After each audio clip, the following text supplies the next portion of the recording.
السلام عليكم ورحمة الله وبركاته. أنا النهاردة عايز أتكلم عن الظاهرة اللي انتشرت على السوشيال ميديا، وهي ظاهرة البط اللي موجود في حمام سباحة نادي الزمالك.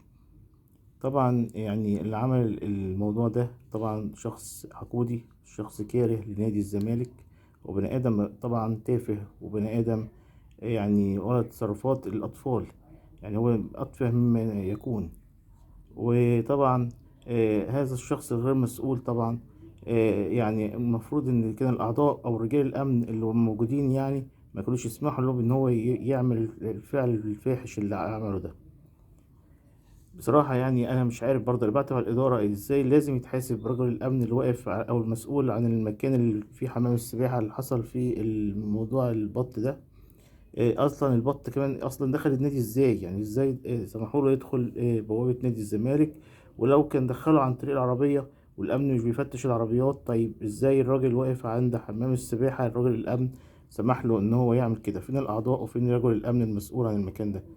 يعني في علامة استفهام، ما انا مش فاهمها، علامة استفهام كبيرة جدا هي بصراحة مش واضحة بالنسبة لي يعني. طبعا حاجة غير يعني حاجة بنشوفها مش مصدقينها، ازاي يحصل الكلام زي ده؟ طبعا يعني انا يعني بصراحه يعني بتمنى ان يبقى في يقظه اكتر من كده، ويبقى في وعي اكتر من كده يعني. واتمنى التقدم وركين نادي الزمالك دايما، وهو دايما يكون فوق الجميع وافضل نادي عالميا في العالم كله، ويكون جدير بجمهوره، جمهوره اللي هو اوفى جمهور وافضل جمهور في العالم كله، جمهور اللي بعشقه جمهور نادي الزمالك.